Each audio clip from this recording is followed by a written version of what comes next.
On March 27, 2013, 6 new media experts from the US, Canada, Australia and Korea spoke at the symposium at National Chengchi University in Taipei, Taiwan. The event was hosted by International Master Program in International Communication Studies within the College of Communication. Last semester, when we held the international conference, we had two specific topics, such as marketing and policy. But this semester, we decided to broaden our horizon, which means we want to cover more fields in the area of communications. So we held a meeting and we decided 6 subjects or 6 areas. That is policy and pop culture, marketing, and journalism, PR, and aging society. These are the 6 topics. The result came out very well.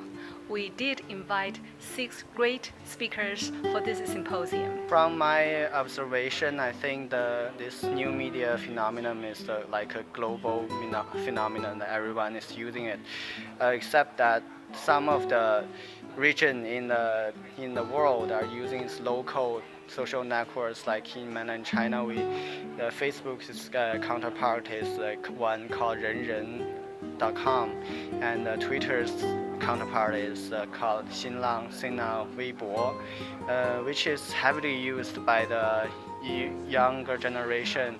The professors presented cases and strategies of the successful uses of new media in various areas such as marketing or advertising. The participants of the event also got to hear some of the critical views connected to free speech, privacy issues and security of the data. Privacy probably is to the point where it's not solvable anymore because the technology has gotten so far ahead of the policy. So the main problem is making sure that the technology doesn't get so far out ahead of the policy that it's essentially ungovernable. The image up there at the top, I'm imagining global warming, right? And so you say global warming. The example I used today of a student protesting, wanting to rally students at a university where fees were being raised to a protest, put together a YouTube video that had combined music, words, not only from people like Martin Luther King, but also facts about fee increases with images from films such as Star Wars and 300 and so forth.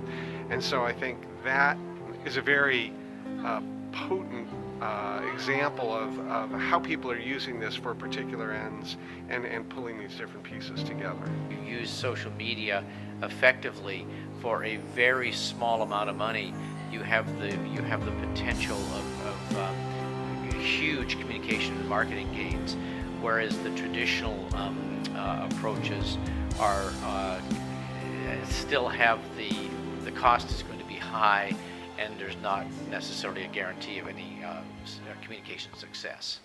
There was one speaker talking about new media and PR part, and I think it's really important that nowadays how people are like interacting with each other and all those like a worldwide big company through the social media industry, the network, the system. Taxes,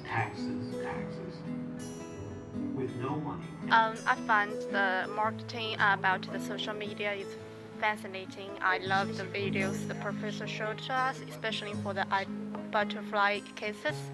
It's full of creative, and I think this gives me some ideas about how to dealing with the marketing in the future by using social media or interactive media.